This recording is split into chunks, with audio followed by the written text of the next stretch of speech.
My dear sisters and brothers, Mary Magdalene, she is called the apostle to the apostles. What happened to her that she got this title? She was a person who had problems, physical problems, emotional problems, spiritual problems. It is when she encountered Jesus that everything changed, because He had compassion on her, He healed her, and she became what she was meant to be by God's plan for her. And she understood that her yearning for love is a yearning for God, and it's only God who can satisfy that yearning. And in God's love, we must love others. That was the healing that took place in her, physical, mental, emotional, and spiritual. And then she was dedicated to the Lord.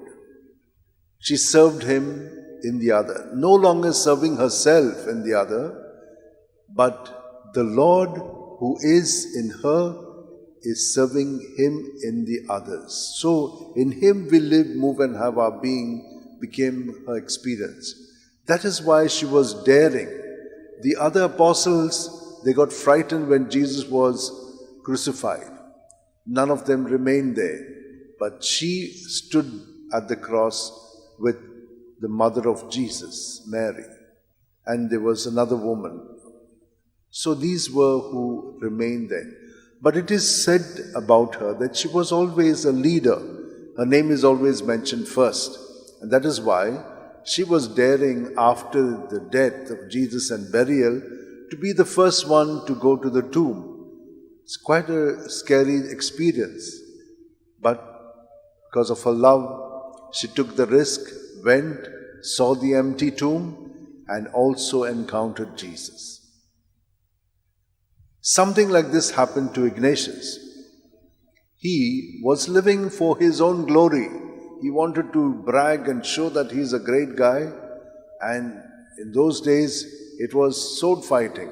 That was to be a macho man.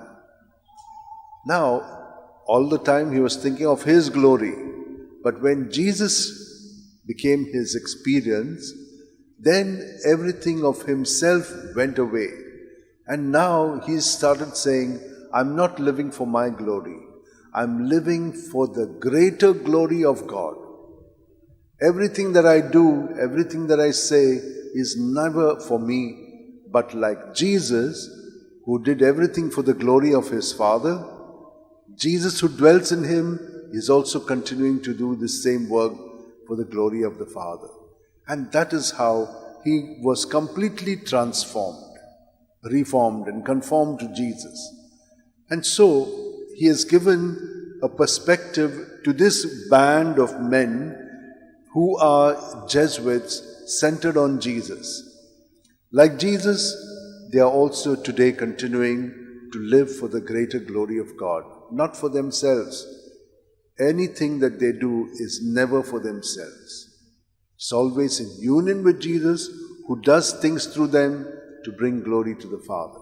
And may this experience of His become ours as well, the more we open ourselves to encounter Jesus, so that His love will motivate us. All of us are yearning for love, and we want that perfect love from the other.